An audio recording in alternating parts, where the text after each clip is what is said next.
Hello, my name is Lee Presser. This is my show. I speak frequently to very interesting people. Some of these conversations are so exciting, so intellectually stimulating, I thought others might like to listen in. This is the reason we started recording Conversation with Lee Presser. Welcome to Conversation with Lee Presser. My guest today is Congressman John Shimkus. Mr. Shimkus has been a Republican member of the Illinois Congressional delegation since his election to Congress in 1996. Congressman Shimkus is a member of the House Energy and Commerce Committee. He's chairman of the Subcommittee on Environment and the Economy. Mr. Shimkus represents the Illinois 19th Congressional District, and as a result of the 2010 census, Illinois, like Missouri, is losing one seat in Congress.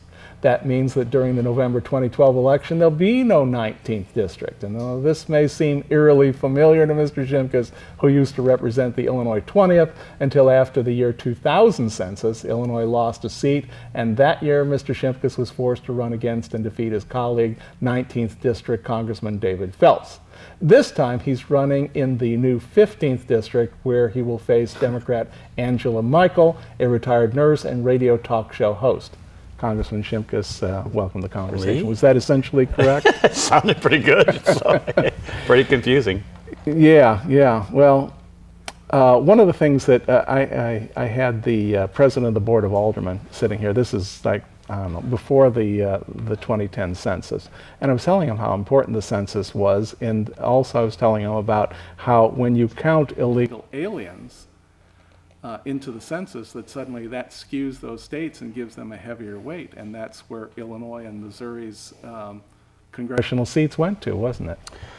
Well, historically, the country's population center has moved from the northeast gradually to the southwest. Right. Now, but normally those were citizens that were being counted. Well, I would argue that, and I would also say that, but the growth of the country has been pushing us south and west anyway. Yeah. Well, of course. I mean, there's lots of people who are coming from the southwest. There was a time Illinois had 26 members of Congress. So.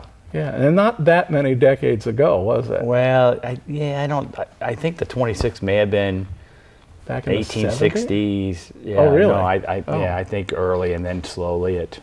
Right. Well, Ohio, remember, you couldn't be, you really couldn't win the presidency if you didn't win Ohio at one time. Maybe that's true today, too. Well, it seemed to be last time that's right. too. So, all right. I was asking before we went on camera, and so I about the House and the relationship between members of the House who are Republican and members of the House who are Democrat. And I'd heard privately that there is considerable tension. You indicate that you don't feel that. Listen, I fly back with Lacey Clay and Russ Carnahan all the time. I see Senator McCaskill on the same flight. We don't look at each other and turn our backs to them. And we visit, we talk, we all have our jobs to do. Tell people, are you in first class or in coach?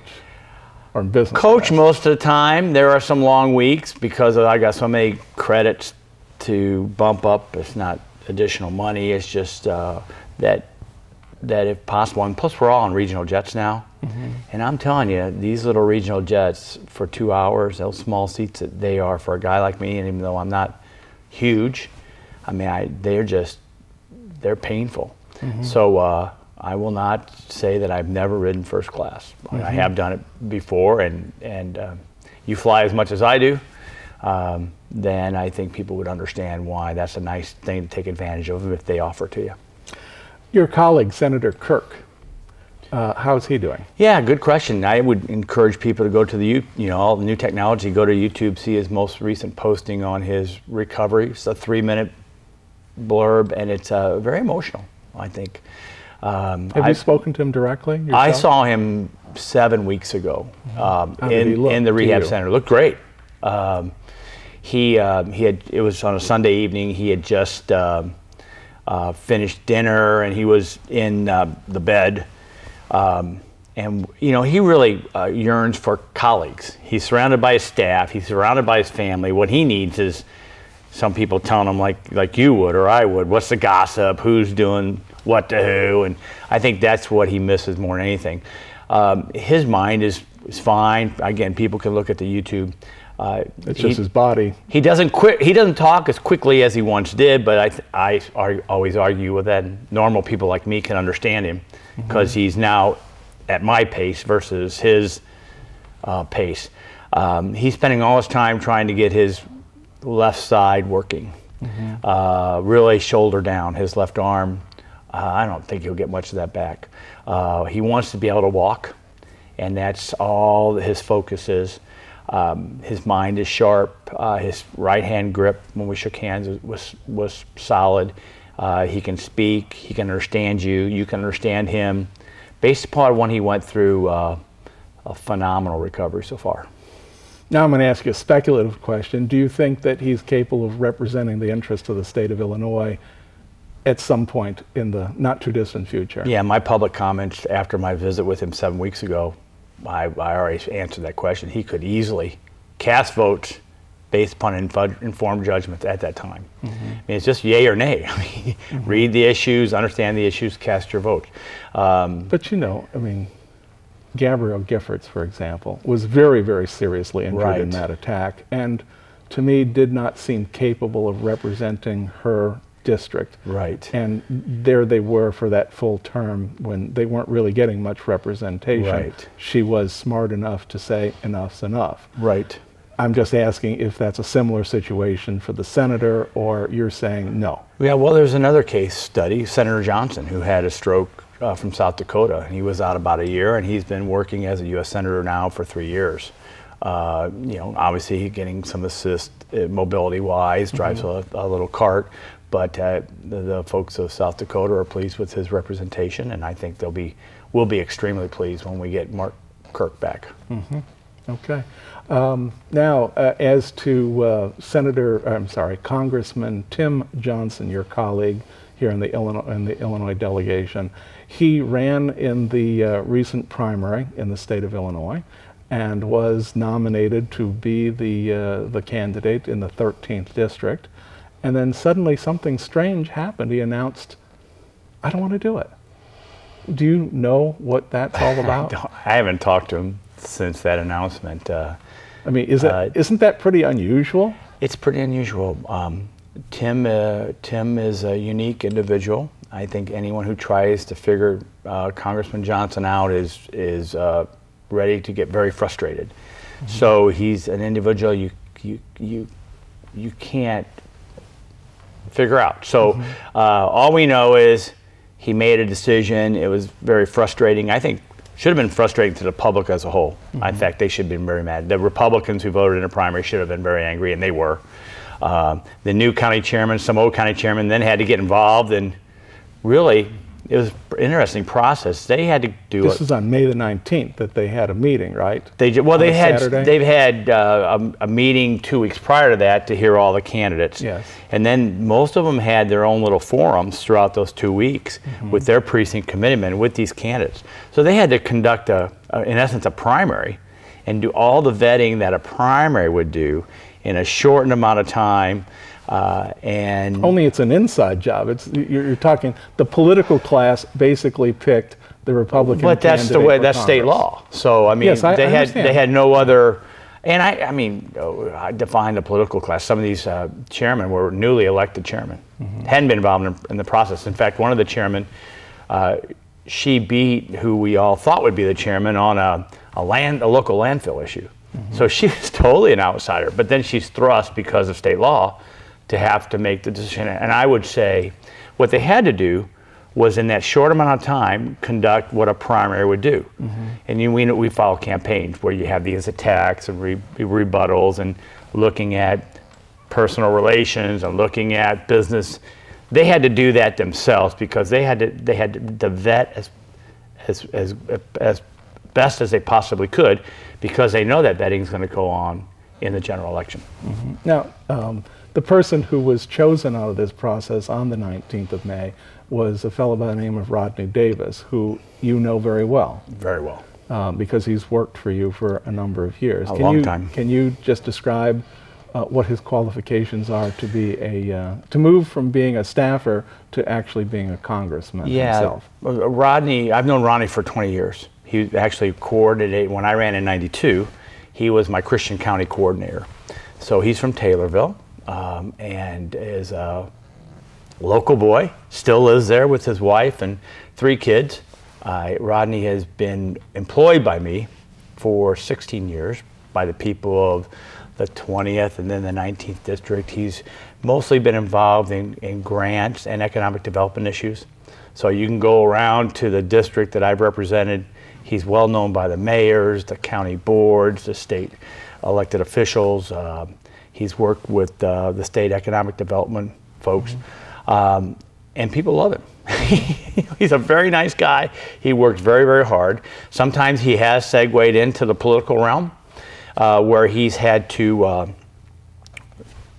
be me when I am in Washington and there might be a debate or a public forum. So he's very knowledgeable on the national issues and can, I think, stand next to anybody and debate public policy, both from the national arena, but also locally.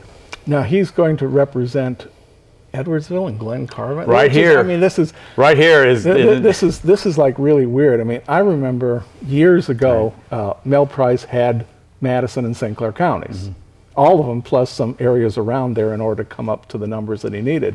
Then I forget at some point, then it was divided and 1992 Costello got St. Clair County and just the river in Madison, and then you got the rest of Madison. Well, plus, originally it was Congressman Durbin.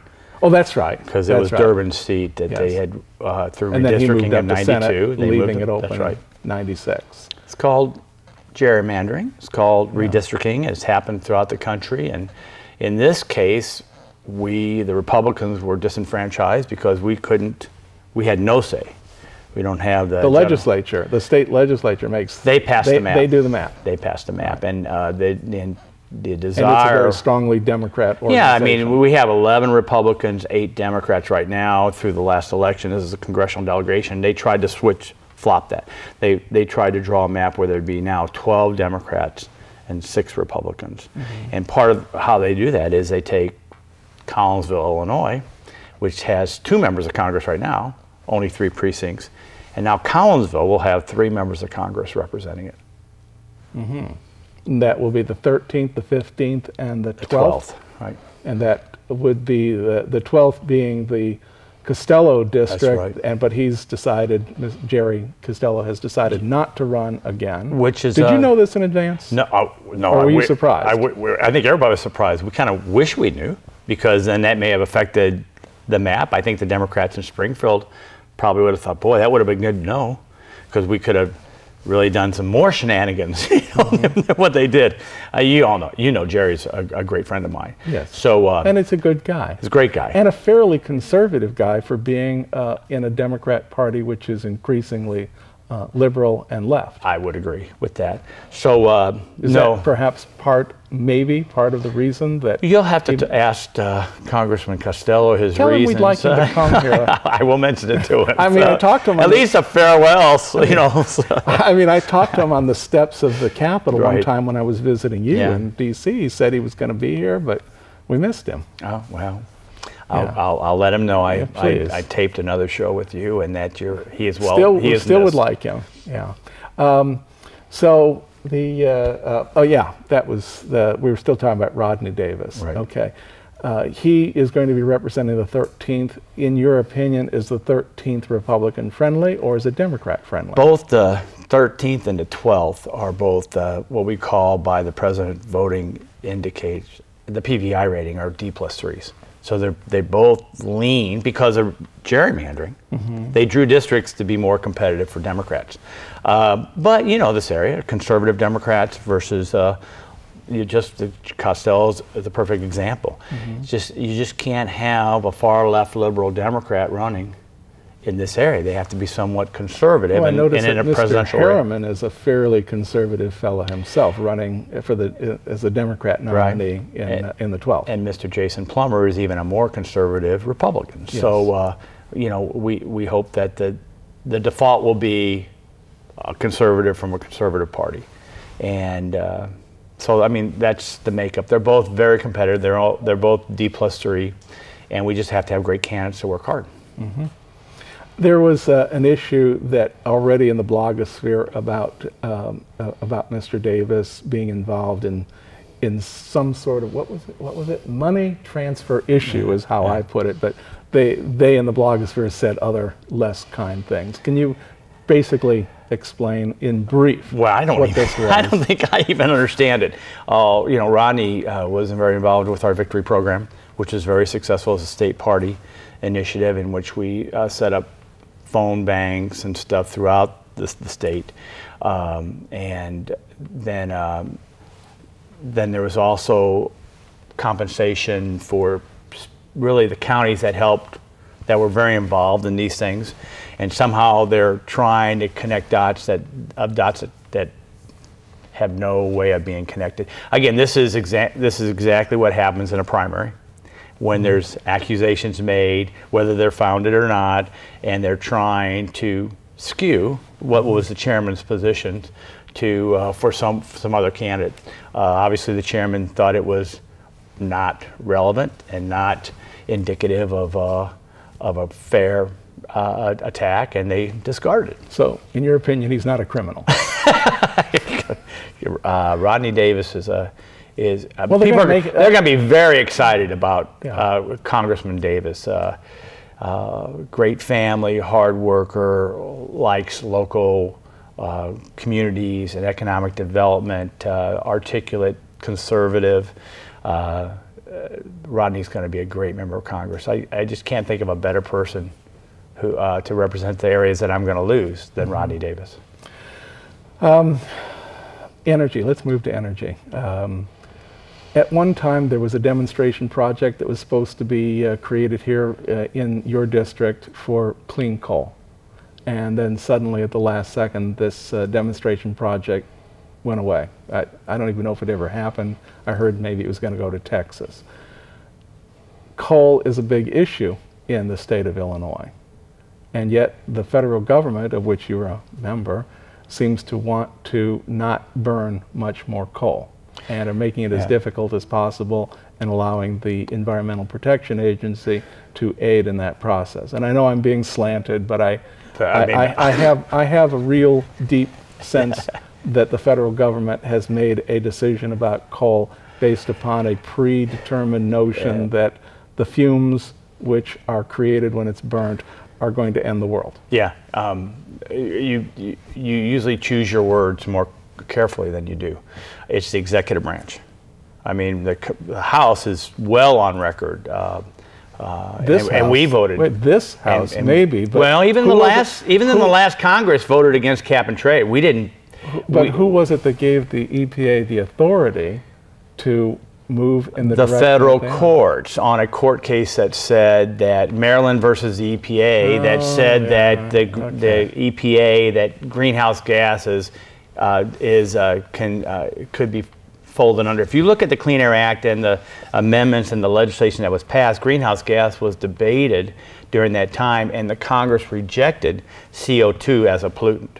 Mm-hmm. But then through court cases, it was the Supreme Court that gave the EPA the authority. Well, you know in the Constitution that there's a provision in there that says that the Congress can limit the areas of inquiry that the Supreme Court may look into. Well, and you know, and as you know, Congress consists of two chambers, the House and the Senate. Mm-hmm. So if you got the Senate controlled by a liberal Democrat, Harry Reid, that's carrying the water for President Obama, who's carrying the water for the environmental left, we can do all the protestations we want on the House side and do all the attacks, but it's blocked.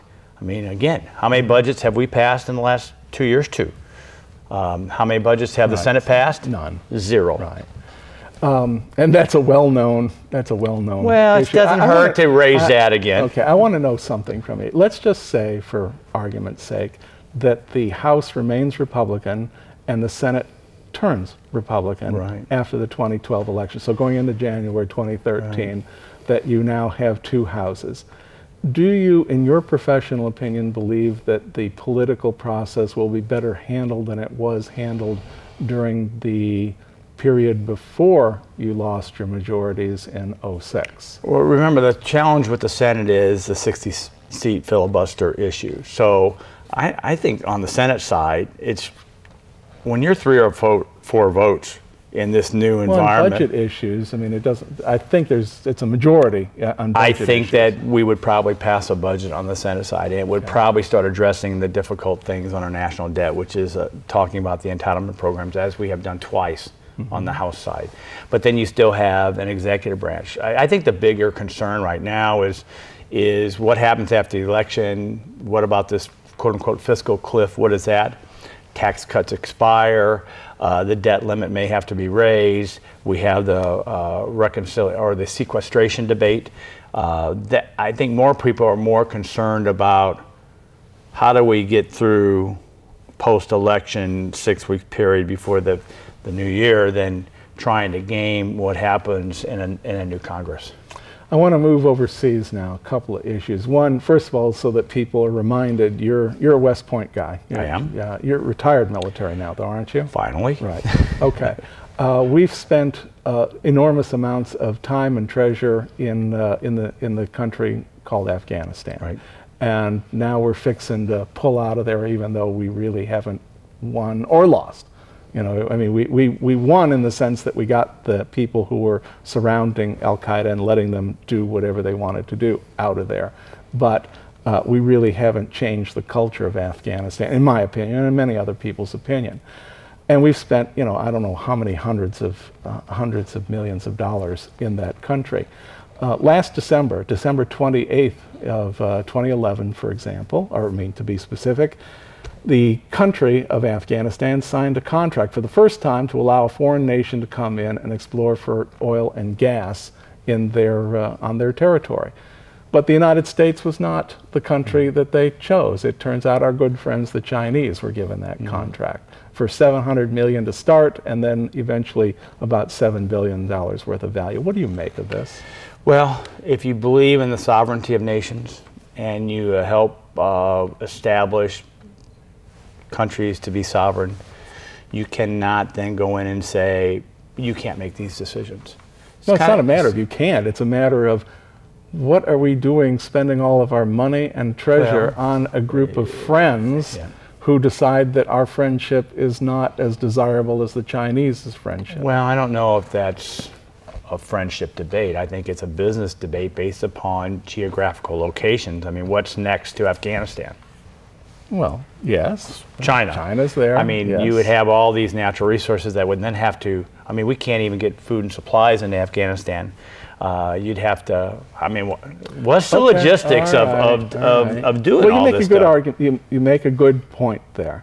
But politically speaking, it just looks terrible that the United States is not chosen as the beneficiary. Just like in Iraq, we weren't chosen as the beneficiary of Iraqi oil. Well, remember that we are loved in some areas and hated in some others. We are not there to create new territories for our country. We're there to allow them self-determination and freedom of choice. So if that's your goal, then you have to live with the decisions. I always think about Turkey and the Iraqi campaign, and when they said, we don't want U.S. troops invading Iraq through Turkey. And a lot of people got mad. They're our allies. We've been with them since the Cold War. But I had to say, hey, if we believe in the sovereignty of nations, they made that call. Yeah. So as much as we may be frustrated, I'd rather still have them as allies than to then force our will upon them and destroy any relationship you have? In the last 3 or 4 minutes that we have here, I'm going to say 2 words and then I want you to describe it. Well, 1 word, Putin. What is our relationship with the former Soviet Union, now called Russia, and its leader, Mr. Putin? Well, I think I can't do 2 words. I mean, I think his relationship with our government is different than his relationship with my evaluation. I still think he's a dictator and centralized control. There are some freedom movements developing in Russia. He's been pushing them down, and I still fear that he has this view of a Russian empire, which would, at the expense of these new democracies, especially on his western border. What do you make of this Russian general who said that if we were to put in Eastern Europe the missile defense shield, that they would attack? That sounds like Putin to me. Why don't we just look at them and just say, okay, come on. Come well, on. If you think you're man enough, let's go. Well, we're not, I mean. No, I'm serious. These guys, the United States, you know, we shouldn't allow them to be threatening us with that. I mean, we have ourselves to protect, and we have other people. If we stick out our chest every time the Russians do braggadocio, our chest would never be big enough. Okay. You have to understand that that's the Russian way of negotiating since the czars, and we are confident in our own ability to create and protect our own sovereignty and make the decisions that are best interests of the United States. The United States still has supreme military capability in this world right now, but as a former military guy and looking at the future, do you see us maintaining that level of superiority, or are we not investing enough in research for the next generation of weaponry? The answer is we're not investing enough to be competitive in the future. Sequestration is the biggest concern, which may cut almost $1 trillion in defense spending over the next 10 years. So social welfare takes precedence over national security? Well, we just passed a budget to deal with that kind of rescinded the sequestration, although it's, you know, we have to negotiate with the Senate. So constitutionally, our primary responsibility is defense of our country against all enemies, foreign and domestic. And I fear that if we go down the sequestration route, we weaken ourselves as a country and limit our ability to defend ourselves. Mm-hmm. Well, it's just, you know, I too am former military. I too keep an eye on military hardware developments. And, you know, I was, again, looking at some television program where they were talking about how back in the 70s is when they actually started working on stealth. Of course, it took a long time before it came up. If we're not developing that next surprise, because it was a total surprise when we came forward with stealth to other countries around the world, if we're not working on it now, it's too late. Right. We got about 30 seconds yet. Any comments on that, or no? I mean, say anything else. You got 30 seconds. You know, we still, even though we're in difficult times, we still live in the greatest country in the world. But people have to be informed and involved. We'll have a very important election coming up in just determining which direction we want to head. More centralized control, bigger government, more taxation, or less government, individual responsibility, lower taxes, more freedom. And I hope the people make the right choice. Thank you very much for being with us. I certainly appreciate it. To my audience, I've been speaking with Congressman John Shimkus. He is the congressman from the Illinois delegation. He represents the 19th district. He will be running in the 15th district in the November 2012 election. For those of you who are not familiar with that election, I would suggest that you take a look now. It's only a matter of weeks away. It'll be here before you know it. Thank you very much. See you next time.